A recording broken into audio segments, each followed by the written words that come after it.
Hello and welcome back to the Real Estate Regroup Show. I am your host, LJ Walker, and I'm here to address something that I saw on Instagram. There's a popular reel going around that I'm pretty sure some of you may have seen. It basically is telling people that, you know what, if you bury your loved ones in your backyard, that automatically makes your home a cemetery. Therefore, it makes it tax-free. It prevents you from foreclosures. You don't have to pay HOA dues anymore either. It's a win-win situation. That's basically what they're telling people on Instagram. Well, I'm here to tell you that that is wrong. And I'm going to break it down so that you guys can understand why this is dangerous, because this can actually put some of you in jail. All right. First of all, home burials are illegal in some states. California, Indiana, and Washington, they don't allow it. Okay. Now, other states will allow it. However, there are a number of things that you got to do. For example, New York, where I live, right? You have to get a burial permit from the Registrar of Vital Statistics, and you have to have a licensed funeral director. On top of that, you have to also make sure that the zoning laws in your district will actually allow it, because some zoning laws in some districts don't allow it either. Okay, the whole state is not against it. It's just certain areas you can't do that. All right.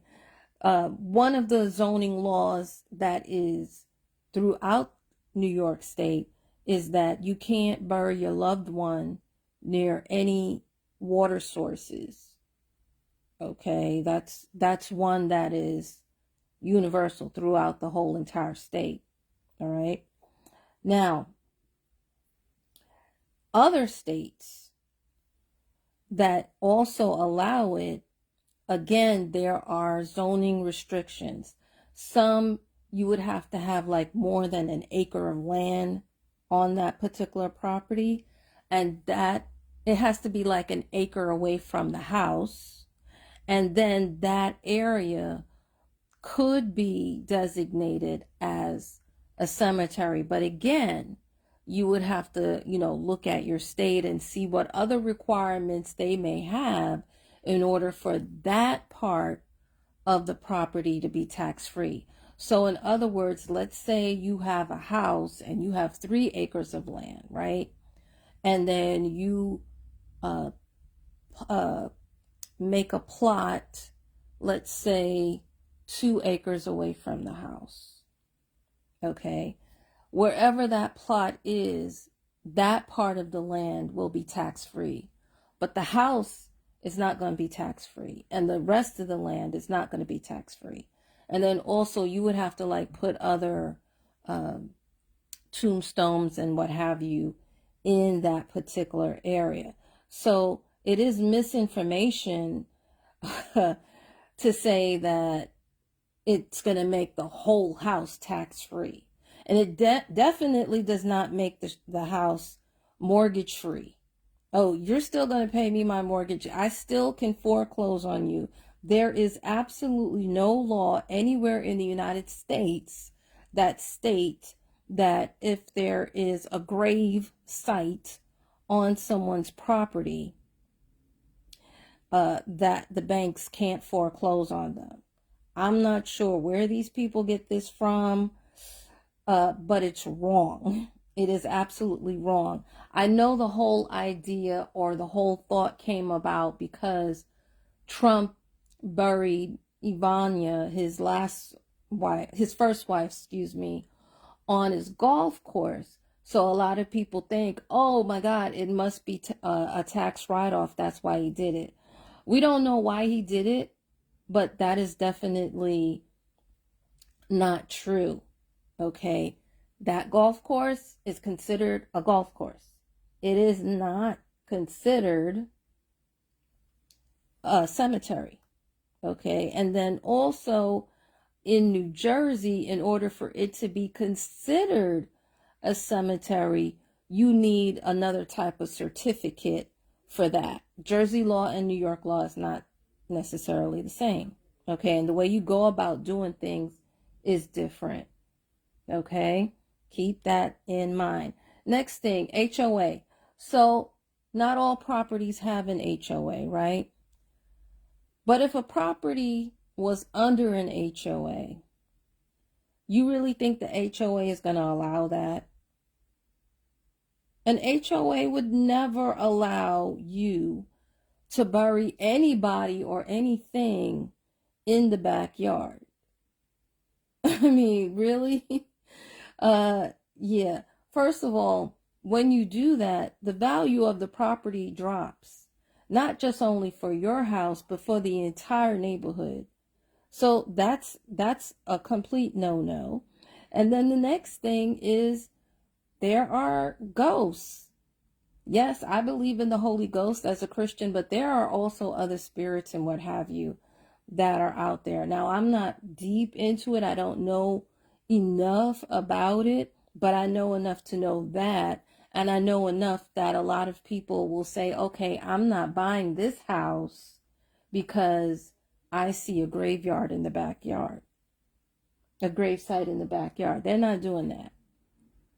They're going to be like, okay, yeah, most buyers, believe it or not, you do have some that like haunted houses, but most people don't like haunted houses. Most people, when they see a tombstone, even if they see an altar, and you could be a Christian and put an altar in your home, but I'm telling you right now, that turns a lot of people off. So you might want to get rid of that. And can you imagine? You have to sell the house, you have to move, and you have your loved one in the backyard. How are you going to move the body? How are you going to, it's going to be too much. I know it's cheaper and it's less expensive to bury in the backyard as opposed to, let's say, going to a regular cemetery. But it can be very inconvenient unless you are in an area that's not HOA, you live in a state where it is legal, then, and you plan on holding on to that home for the rest of your life and keep it in the family for generations. But we all know that's never really a guarantee, because you can do your best to hold on to a home for as long as possible. However, your children, your grandchildren, your great-grandchildren, yes, there are ways to do it, but if they say to themselves, you know what, I don't want to live here. I don't want to live in this house. I don't want to live in this neighborhood. I don't want to live in this state. There's really not too much you can do to force them to keep that house. If they want to sell it, they're going to sell it. So I would say I understand why you would do it, but the reasons that this reel gives you is totally false. It is totally untrue, and I would like for you guys to stay safe. If you are going to move forward with this, definitely check with your local laws that you have. Speak to a professional. And guys, you know what? You never know. Honestly, the laws may change. Speak with your accountant. I am not an accountant. I am not a tax advisor or financial advisor. But one thing I am, I'm definitely a mortgage note buyer. And I will definitely foreclose on you if you don't pay your mortgage when the mortgage is due. Don't get it twisted. And you cannot tell me that because your grandmother or great-grandmother is in the backyard that I can't foreclose on you. The law will tell you different. I also buy tax liens and tax deeds. The law will tax if you don't pay your taxes and say, well, because your grandmother, your great-grandmother, or great-grandfather, whoever is in the backyard, that they can't put property taxes on you, I think you might be sadly mistaken. Again, check with your accountant on that. But if it comes up on the auction block, I'm buying it if it's a good price and it's a good location and it's a good deal. Point blank and the period. Okay? So guys, not to really make fun, but I was looking through the comments and some people really was like, oh, wow. They were like, oh, blown away. Oh, we got to buy a house now. And those who already had a house was like getting ready to bury somebody in the backyard, not immediately, but they were thinking about it because of that reel that was put out. But unfortunately, guys, no matter how intelligent somebody sounds, you have to verify what they are saying. And even if it's legal, even though in this case, in many places, it's not practical. Like, you really have to think this whole thing all the way through, what people say. All right? So that's all I have for you guys. Hopefully the information that I shared will help you make smart financial moves. Feel free to pass this amongst your friends. Remember, each one, reach one, teach one. Bye for now. Until next time, have a good night.